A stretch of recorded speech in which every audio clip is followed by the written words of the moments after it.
So you've got to think about where you're going to end up, not where you're starting. Okay. So tonight, I said to you earlier on, is when you were listening to this, you've got to think about the bigger picture and think hard on where you want to be long term and not where you are right now, and certainly not where you've come from. This is like, forget everything that you know right now and listen to me with fresh ears and fresh brain and let new information go in, please, because turning your ears and your brain off at this point will be very damaging to what I'm just about to tell you. So a bit on my own story is, when I started out, with my own business, just doing like labor only jobs and then running jobs, and then becoming a competent business owner. I never really did imagine that I would one day have multiple brands and then also be helping lots of other people try to emulate what I've just done, which didn't feel like a big deal at the time. But when you realize actually it was a bit of a big deal, because not many people do that. And the secret to doing it is all the things I mentioned tonight, understanding the value, understanding that everyone's been fucking brainwashed and thinking, hang on a minute, I need to tell people about this. And that's why the academy is there, because sort of my, trying to help people go, fucking hell, we've all been fooled here. It's time to wake up and, here's what I've done. You have a go at it yourself, and that is basically, in a very quick nutshell, what this is all about. But again, I never dreamt that one day I would be helping people to this degree and having the positive impact on people's lives that the academy is actually having it. One thing I will say about how I got here is when opportunities came up, I wasn't afraid to take them. Now, I don't particularly enjoy everything that I do. I'm not particularly good at everything that I do. I'm okay with getting things wrong. I'm okay being wrong at times, and just seeing what happens. I've lost as much money as I've made, to be honest. It's not all been a screaming success. There's been lots of fuck ups, and lots of success as well. So you can't have the success without the failure. You can't pick the success and leave the failure behind.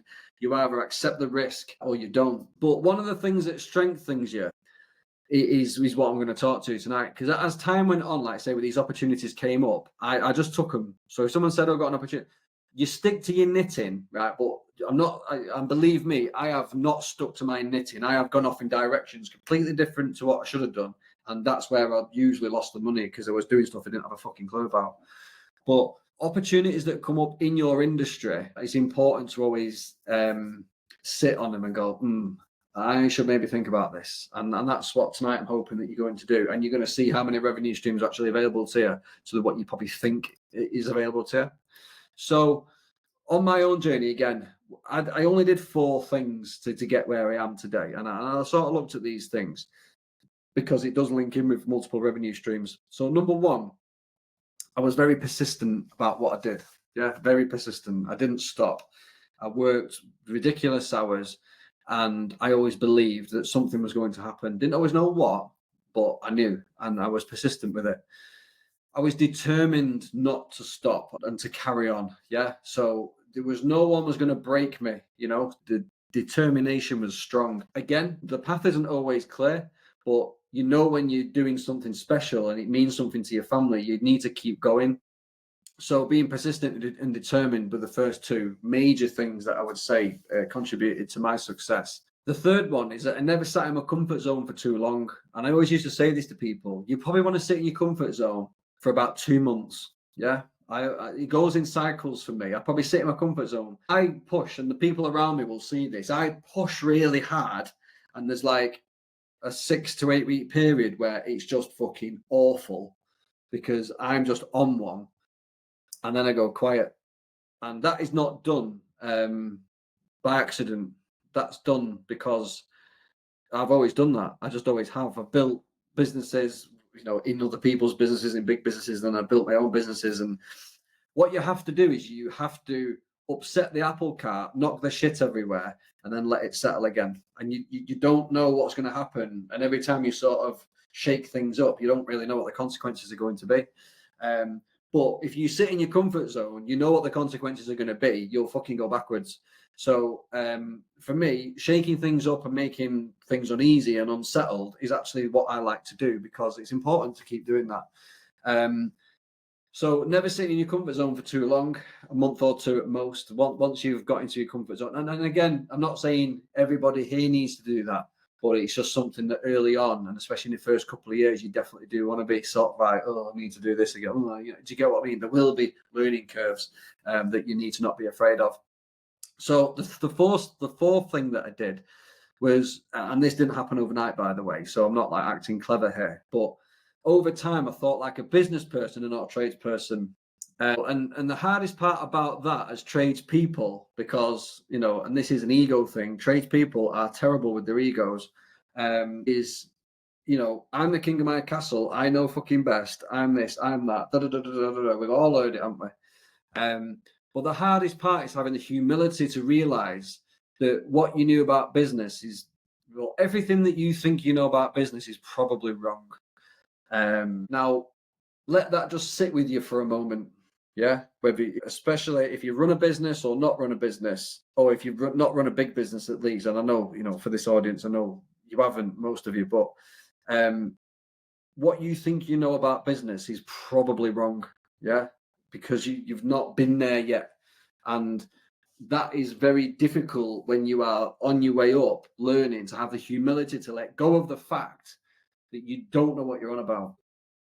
And we've had it with people, fuck me, who talk to each other, and the blind lead in the blind scenario, where you get people talking to each other who both of them don't know what they're on about, and they convince each other of something, and they're wrong.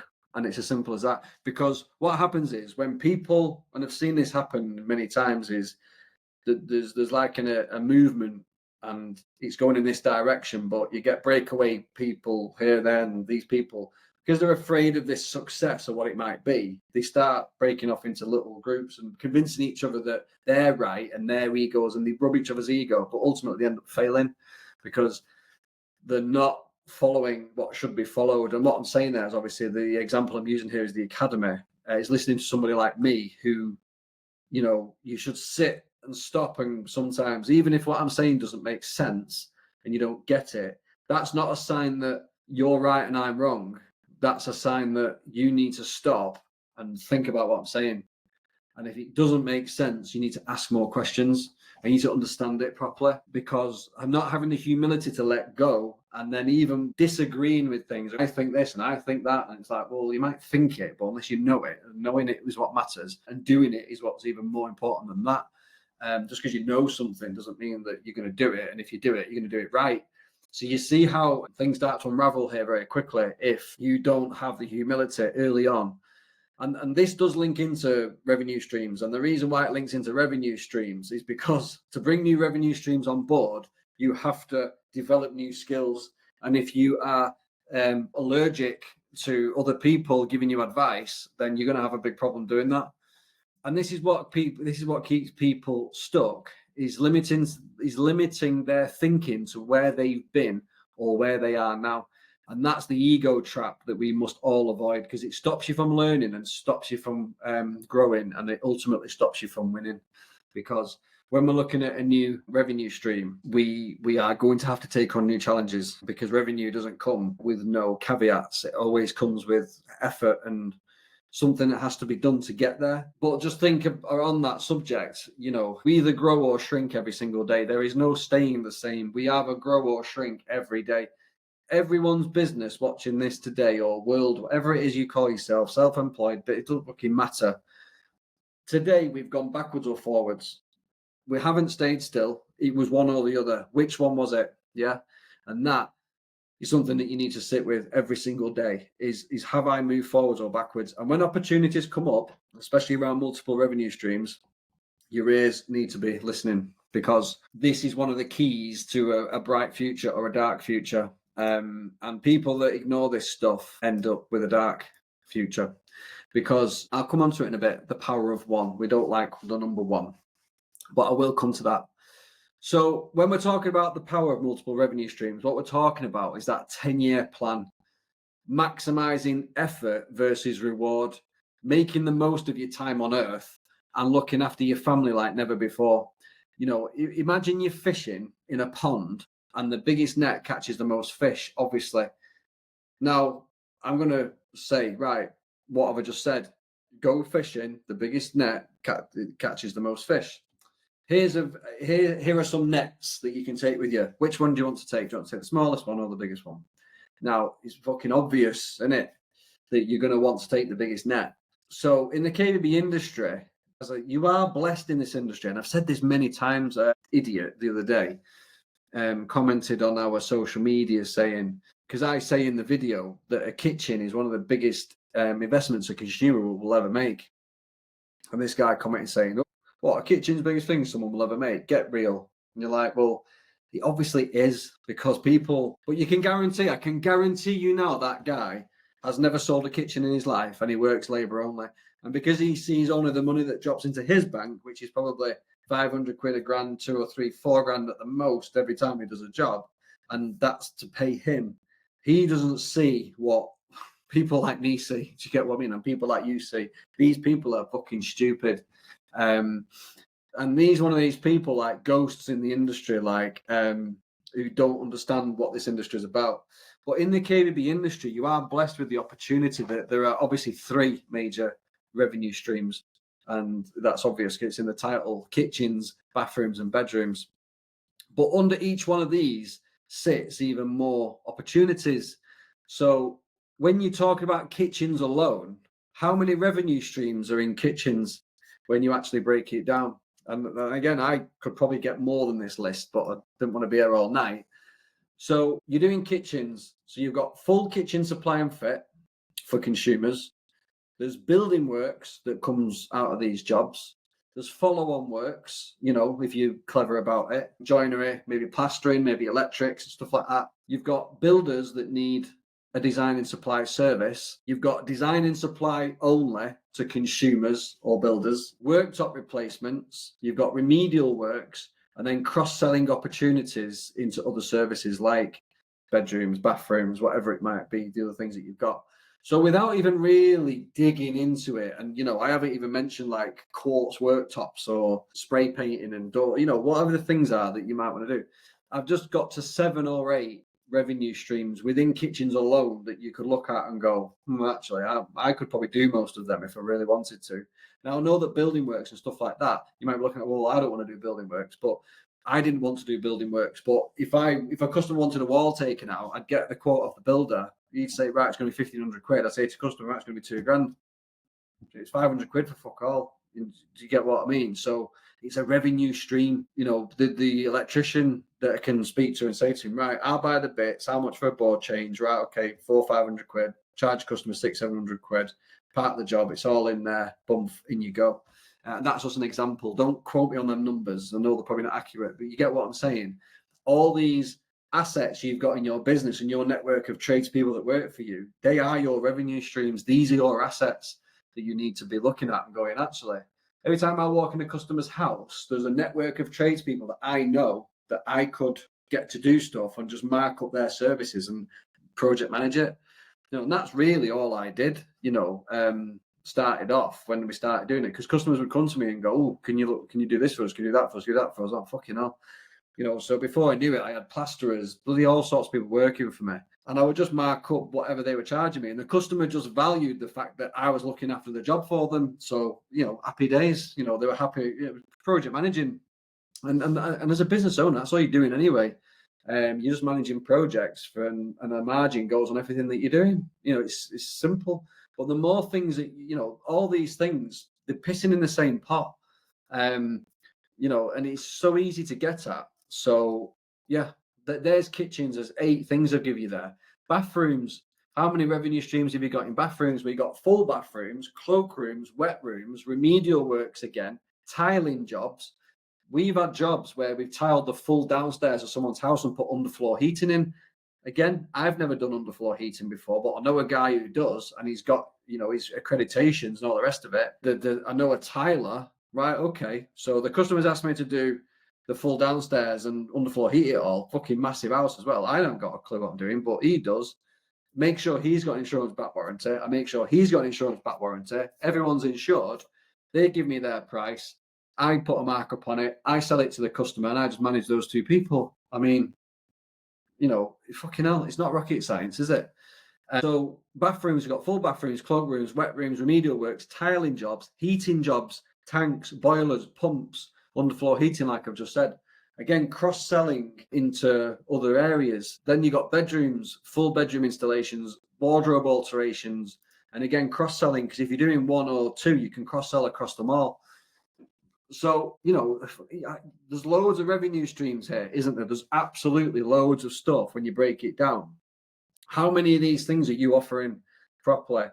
Like Oliver's just said, hey, we get a lot of customers wanting underfloor heating and tiling. Now, that's not something when you went to price that job. You didn't go to price up a kitchen, but I guarantee Oliver's probably made $1,000 or $2,000 extra on all that tiling and stuff, and this is where, you've got to start looking at this through the eyes of a business person and not a tradesperson. Because if I'd have walked in and gone, well, I'm not a tiler and I'm not a heating engineer, I'd have talked myself out of that. I would have talked myself out of that straight away, because I would have gone, well, I'm just a kitchen fitter. But really, think about it as a business person. This customer wants me to project manage this. All I've got to do is put a margin on, and I've got trust with this customer. And these guys know what they're talking about. They're the technical experts. I'm just here to manage it. Do you get what I'm saying? And some people will not do it because they'll say, well, I don't know what I'm doing. Well, yeah, that's why you get fucking him to do it, because he does know what he's doing. So, this is where thinking like a business person is really important. So there you've got kitchens, bathrooms, and bedrooms, where I give you multiple revenue streams for each one of those. And now it's about you thinking about this as a business person and going, well, how many of these am I not doing? Don't start with what you are doing. Start with what you're not doing and why you're not doing it. Now, you don't have to do everything forever. So some of these, I don't want you to think that I'm contradicting myself here, where I'm saying, chase all the shit small jobs. But again, use the smaller jobs earlier on, because they'll help you become financially independent. They'll help you get more reviews, and they'll strengthen your brand and accelerate your growth. Do you get what I'm saying? Because you can use the smaller jobs. A customer might turn around and go, oh, I just want a basic job doing in my bathroom. It's remedial work. So, well, I've got a morning next Wednesday I could do. I could get a review for it. I could make a few quid, and it builds my brand. Do you get what I'm saying? And using these multiple revenue streams to get more exposure that is the strategy. It doesn't just bring cash flow, it gives you more stability as well. And although I didn't always enjoy doing a lot of these jobs, I used to take the view that I'd rather do these jobs that I dislike slightly than work for someone else, which I fucking despise. Pick your hard. What do I want to eat? A small bit of shit or a big bit of shit? Either way, I'm going to eat some shit. But I took it that I'd rather be in control of my own jobs, even if I had some lacking technical ability. But bloody hell, we're in the age of YouTube and Google, where you can find out anything in seconds. You don't need to be an expert on shit these days. You just need to have the balls to do things. So yeah, so why it matters. You don't have to do everything forever, like I've said, but make sure that you're using the jobs, like I've just said, for becoming financially independent, filling the gap, gaining more reviews, and getting things. Now, longer term, yes, you should be focusing on the bigger jobs with good margins, but while you haven't got loads of those bigger jobs, you use the smaller jobs and look at all the revenue streams that you should be or that you could do. Yeah, how many revenue streams could you switch on? Now, by switch on, I don't mean like have a page on your website for it. You don't want your website to look like a jack of all trades. But when you go and see a customer, if the amount of work that we used to pick up just from talking to the customer, oh, what else are you having done? Oh, I'm having this done, I'm having that done. We've gone to price bathrooms and ended up doing a fucking full house refurb because they were getting pissed off, getting loads of tradespeople to do all the stuff. And he went, oh, could you just do all of it? And we're like, yeah, we could do most of it, or 90% of it. And they go, right, brilliant. You'd be amazed at how many jobs like that you'll pick up that are actually nice jobs to do as well. And again, it's not forever, but you just got to manage your diary.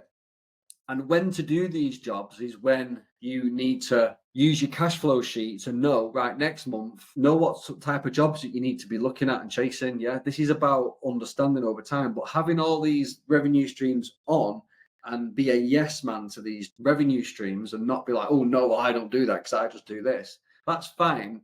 Well, just know that every revenue stream that you say no to and you're turning off, you're making it harder and harder and harder for your business to survive. Like I said earlier on, businesses built on multiple revenue streams are stronger and more successful. That is just a fact. Our business, our group of companies, if you like, has multiple revenue streams. And this is something that I have been very savvy at doing as a business person. We do not depend on one revenue stream. We have multiple revenue streams in different places. And I have multiple revenue streams as a person, like investing your money here, property there, a business there, things like that. So if something goes tits up, not everything's gone with it. Yeah, because the most dangerous number in business or anything to do with finance is the number one. Now, one of anything is dangerous. Now, if you're doing labor only work, think about this. This is why I believe that people that do labor only work and only do labor only work just have the most unpredictable and chaotic lives. Now, why do you think that is? Why do you think that people that only have one source of income have chaotic lives and unpredictable lives? Because the power of one is awful. You don't want to be sat in the camp of, I have one of this, because if that one disappears, you're fucked, aren't you? When someone else, like, especially when you say you're fitting for someone else, how many stories have you lot told me where you've been fitting for people and they've been fucking you about with money and you've been struggling because all your money is owed to you from one place? It's not a good place to be. Whereas if you have multiple revenue streams and one person starts pissing you off, you start going, actually, you can fuck off, mate, because I'll just concentrate more on these things here. That gives you the power.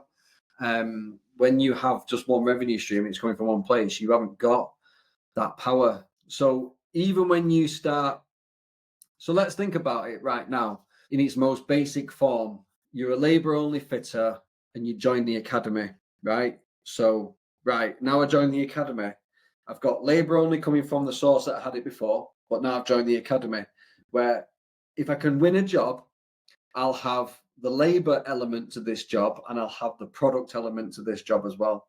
So an academy member by default, just by doing kitchens or bathrooms as the labor element to the job and the product element to the job, they are separate revenue streams because you're getting paid for labor here and product here. Yeah. So that every job, if you're supplying and fitting, automatically qualifies as two revenue streams.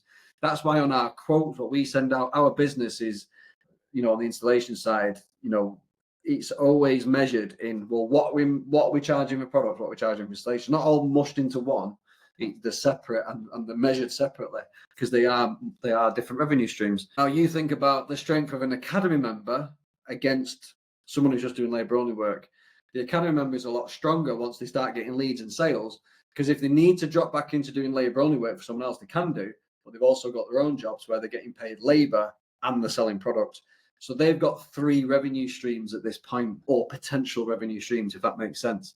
Now, if they offer bathrooms or they do start doing other things, then they start to increase their opportunities. The net that they go fishing with gets bigger. It's as simple as that.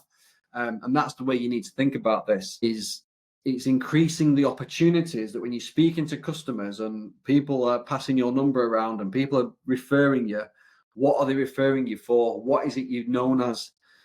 What other things can you be offering that are practically the same skill sets? You're there anyway. You can just add a few more bits in, charge a bit more money on. And that's the difference between you making, 2-3 grand on a job or making 5, 6, 7 grand on a job. This is the difference now.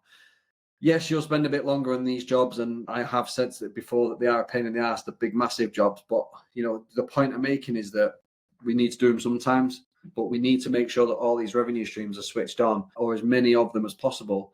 And we're thinking like a business person, not like a tradesperson, not going, well, I've never done that, so I can't sell it because I don't know what I'm talking about. That's your tradesman wrecking your fucking life.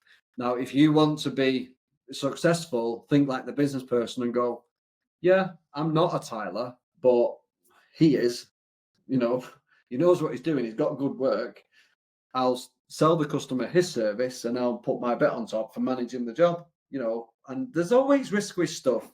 Do you know what I mean? But you just got to run with it. And that's what the business people do, is you take those chances and, it's educated risk at the end of the day. It's not going to be a disaster, is it?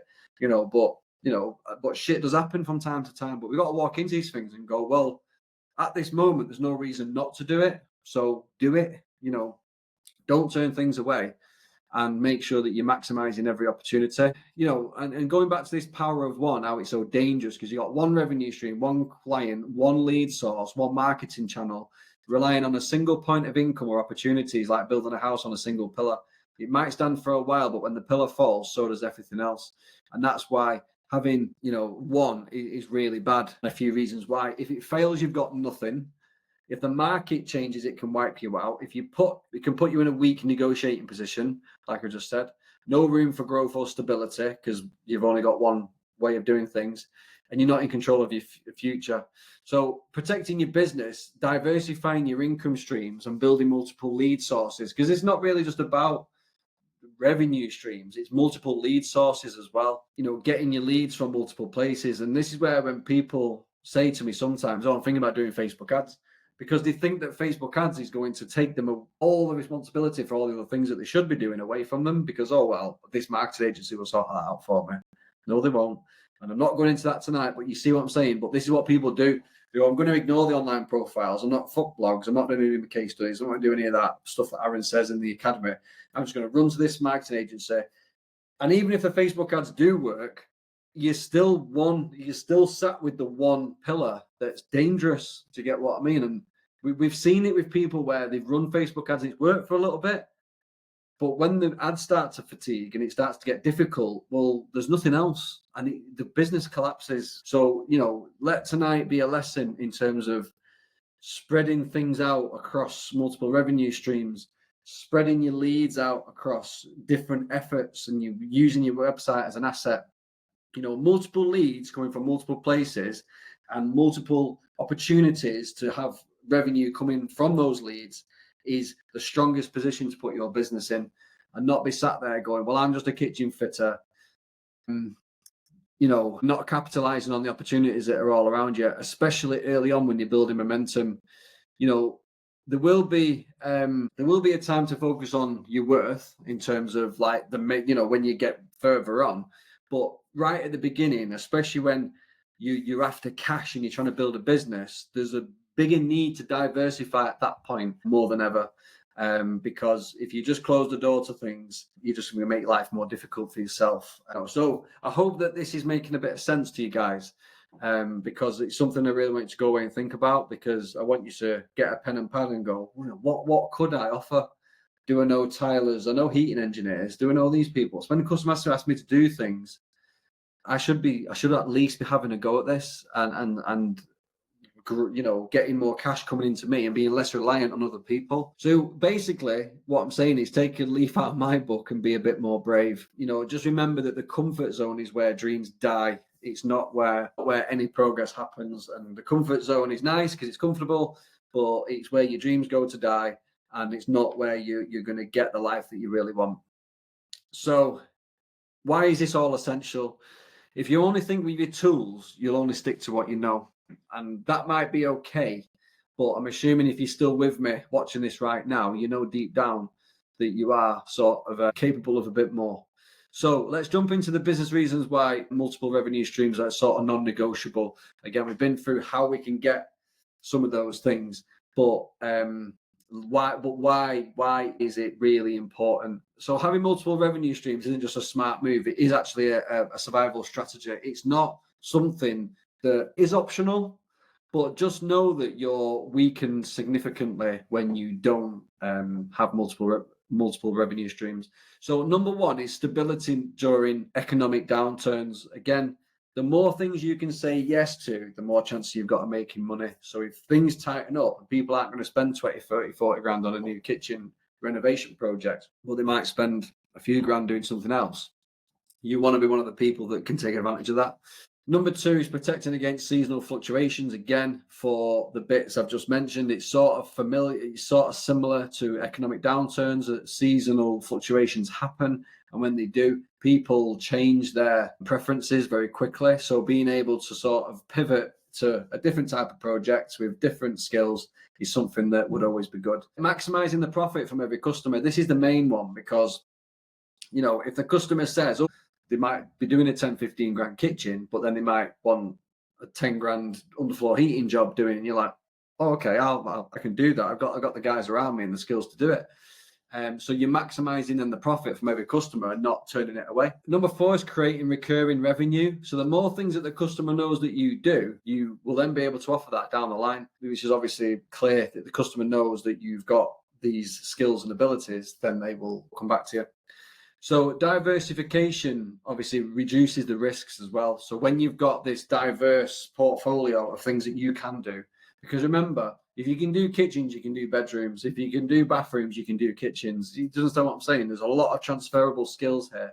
I'm not saying a kitchen fitter and a bathroom fitter are the same person, but if you've got a team of tradespeople, there will be a lot of crossovers like tiling, flooring, joinery type works. Do you understand what I mean? Plasterboarding, that type of shit, where there will be transferable skills across the people that you've got around you that you need to be sort of reviewing here and going, well, how can I use these people? How can I become the middleman between them and the customer? And I can be in the middle doing the managing of it. That is how you switch on these multiple revenue streams. So obviously it builds a more valuable business when you do this. It adapts you to market changes. So again, there might be more, changes to things that need to be done where you've got all sorts of shit that people do differently as time goes on. So as the market changes, you're changing with it. You're not like getting stuck in one way of doing things. Again, you're increasing the value to your business because people are coming to you for more things. So that gives you way more opportunity to grow. It keeps your diary full. So again, it's obvious, isn't it? More people come to you for more things and your name gets passed around for more things. Your diary is just going to be full. You can then start picking and choosing what you do and what you don't do instead of being sat on the other end of the scale going, oh, fucking hell, where's my next job coming from? What would you rather be doing? A job that's not quite what you want to do, that's your job, or a job that you fucking don't want to do, that's someone else's job? Do you understand what I mean? Pick the one you want here. And some people will stick to tunnel vision and go, well, I'm only doing that job in my own business, but if someone else wants me to do this, I might have to go and do that. Well, have that same attitude in your own business. Go and do what you do for them, but do it for your fucking self here. Do you get what I'm saying? So again, you're future-proofing yourself on many levels as well. So the bottom line here is that businesses with multiple revenue streams are stronger, the more profitable, the more resilient, and the most dangerous number in business is one. One income source, one lead source, one product or service is not a strategy for long-term success. So if you're an academy member, what should you do? All right, Aaron, what should I do? Well, first thing I would do is I'd get a pen and pad. I'd go through kitchens, bathrooms, bedrooms. I'd be going, watching this again, looking at it going, how do I get the tradespeople and the people around me and my own skills and be able to, when I go into jobs, say yes to more things and have a bit of nous about me and think like a business person and take on things. If I've got a kitchen website, I'd be adding bathrooms to it and I'd be having a go at bathrooms. So if you don't know this already, you can add a bathroom section to your website and we can upload that, and it does cost a bit more every month to add that in because you basically upgrade your CRM, upgrade your website. So I'd be adding that on personally because I'd be doing bathrooms all day long if I've got a kitchen business, because that's what I did with mine, and I wouldn't be here today if I hadn't have done that. Again, multiple revenue streams, proper businessman thinking and not tradesperson thinking. If I've got a bathroom website, I'd be adding the kitchen add-on to it, yeah? So whichever way around you are, whether you're bathroom or kitchen first, I'd be adding on the other and worrying about how I'm going to get that job done when I've got a lead. That's what I'd be doing. So I'd be doing your builders campaign as well. So one, like I did mention before, doing jobs for builders was in that list. I didn't specifically say builders campaign, but doing it for builders is a thing. So I'd be starting the builders campaign, which is in the 12 steps in the academy. And I'd be reviewing the jobs that are available to you on the online profiles and social media. So I'd be making sure that there's a little bit of exposure to the things that I can do on social media. And I would be reviewing my online profiles to make sure that, if I can do underfloor heating, I can do big tiling jobs, that I have selected them as categories. And that will help you win more work, stabilize your cash flow, and build your brand into a powerhouse. So now it's over to you. Okay. Now, are you going to take the small net or are you going to take the big net? That is the question you need to ask yourself after what I've just said. Are you going to continue fishing with the same size net? And if you are, that's completely fine. Or are you going to get a bigger net and go at it? Yeah. That is really the question to ask yourself after this, because if you want a better future or you want to have more control, the way I'd be looking at this, the way I'd be phrasing this is, if you want more control, say yes to more things. Because again, would you rather do stuff on your own terms with your own cash flow or be working for someone else? That is sort of, that's the golden question, isn't it? And I would always have preferred to do a job of my own that I might not love doing this type of job, but at least it's my job. At least I can control it, and I've not got someone else tell me what to do. That is basically the question to ask yourself moving forward, especially if you're flitting between labour only and working for someone else and trying to get your academy thing up and running. I would be saying yes to more things and having more control early on. And then over time, if there's certain jobs that you don't need to do or don't want to do anymore, you just stop doing them. And as your business moves on, you go from there. Okay. Well, I hope that's been useful. That was multiple revenue streams.